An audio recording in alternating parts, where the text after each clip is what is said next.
میں یہ عرض کر رہا تھا کہ یہ غزوہ احد، اور جیسے میں نے ذکر کیا کہ اس غزوہ میں حضور علیہ الصلوۃ والسلام کے معاذ اللہ شہید کر دیے جانے کی ایک افواہ اڑا دی گئی۔ وہ اصل میں افواہ نہیں تھی، وہ معاملہ یہ تھا، ماجرا یہ تھا کہ ایک صحابی تھے حضرت مصعب بن عمیر رضی اللہ تعالی عنہ، ان کی شکل حضور علیہ الصلوۃ والسلام سے بڑی شبیہ کھاتی تھی، حضور کے چہرے کے ساتھ ان کی۔ جب وہ شہید ہوئے تو لوگوں کو یوں لگا کہ حضور علیہ الصلوۃ والسلام کو معاذ اللہ شہید کر دیا گیا، اور یہ حضرت مصعب بن عمیر تھے کون؟ یہ مکہ سے ہجرت کر کر مدینہ آئے تھے، یہ قریش میں سے تھے، انصار میں سے نہ تھے۔ اسلام سے قبل ان کا لائف سٹائل یہ تھا جیسے آج کے ہمارے معاشرے میں کسی ماڈ سکواڈ کا لائف سٹائل ہوتا ہے۔ یہ لباس وہ پہنا کرتے تھے کہ ان سے قیمتی لباس مکہ میں کوئی نہیں پہنتا تھا۔ ان کے نیچے جو سواری ہوتی تھی، اس سواری سے شاندار سواری پورے مکہ میں کسی کے پاس نہ ہوتی، اور یہ جو خوشبو لگایا کرتے، ان کی خوشبو جیسی خوشبو پورے مکہ میں کسی کے نہ ہوتی، بلکہ یہ مشہور تھا کہ اگر کسی نے مصعب بن عمیر کو تلاش کرنا ہو تو اس خوشبو کے پیچھے جاتے جاتے مصعب بن عمیر کو تلاش کر سکتا تھا۔ اتنا شاہانہ لائف سٹائل اسلام سے قبل۔ بس من کی کایا کیسے پلٹی کہ جاتے جاتے حضور پر ایک نظر پڑ گئی، اور حضور پر نظر پڑنے کی دیر تھی، بس دل کی کایا پلٹ گئی۔ اپنی ماں کے سامنے جا کر اس چیز کا اظہار کیا کہ ماں، میں کلمہ پڑھ کر مسلمان ہونے والا ہوں۔ ماں نے کہا مصعب میری ایک بات کان کھول کر سن لے کہ یہ اچھی سواری، یہ اچھا لباس، یہ اچھی خوشبوئیں، یہ سب کچھ ہمارا دیا ہوا ہے۔ اگر تو نے اسلام قبول کیا تو ان ساری چیزوں سے محروم کر دیے جاؤ گے۔ تاریخ گواہ ہے کہ حضرت مصعب بن عمیر نے اپنے تن پر ڈالا ہوا لباس بھی اتار کر اپنی ماں کے سامنے پھینک دیا اور کہا ماں یہ کپڑے بھی لے لو، یہ مال و دولت بھی لے لو، یہ خوشبوئیں بھی لے لو، مجھے صرف حضور کی رفاقت چاہیے، مجھے حضور کی غلامی سے یہ دنیا کی مال و دولت نہیں روک سکتی۔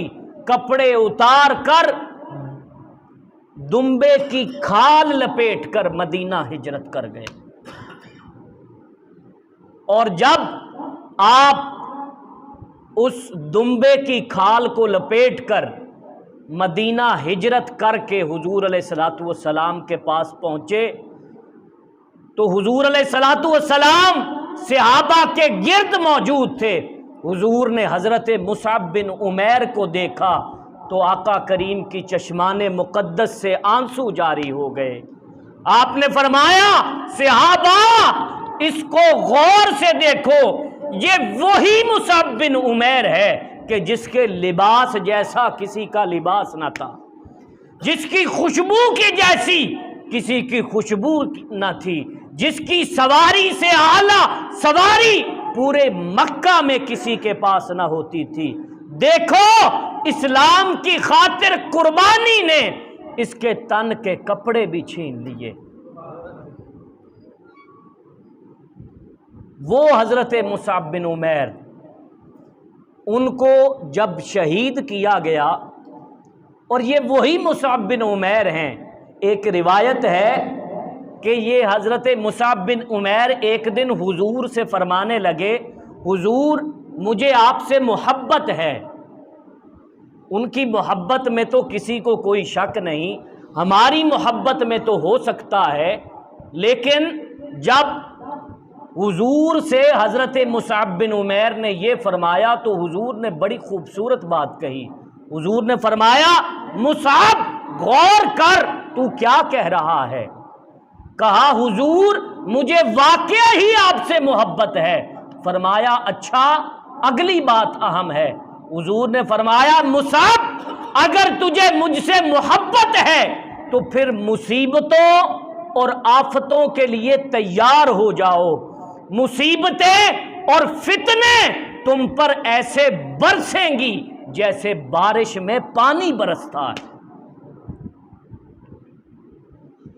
یہ حضرت مصعب بن عمیر جب انہیں شہید کیا گیا تو حضور علیہ الصلوۃ والسلام نے جب آپ کی میت کو دیکھا تو حضور نے فرمایا صحابہ اس جوان کو پہچانتے ہو کہ یہ جوان کون ہے؟ صحابہ نے کہا جی حضور، لیکن آپ تعارف کروا دیجئے۔ فرمایا یہ وہی جوان ہے جس نے اسلام کی خاطر اپنا مال و دولت چھوڑا، اپنا جاہ و منصب چھوڑا، اپنا سب کچھ چھوڑ کر آج اسلام کی خاطر شہید ہو گیا ہے۔ اور تاریخ کی کتابوں میں آتا ہے کہ مصعب بن عمیر جب شہید ہوئے بال بکھرے ہوئے تھے اور آپ کو کفن دینے کے لیے چادر نہیں تھی کہ پوری چادر دے کر آپ کو کفن دے دیا جاتا، چہرے پر چہرہ ڈھانپتے تو پاؤں ننگے ہو جاتے، پاؤں کو ڈھانپتے تو چہرہ ننگا ہو جاتا۔ پھر آپ کو حضرت سیدنا امیر حمزہ رضی اللہ تعالی عنہ کے ساتھ دفن کیا گیا، اور دفن ایسے کیا گیا کہ حضور نے فرمایا کہ ان کے چہرے پر کفن دے دو اور پاؤں پر گھاس ڈال کر ان کو دفن کر دیا جائے۔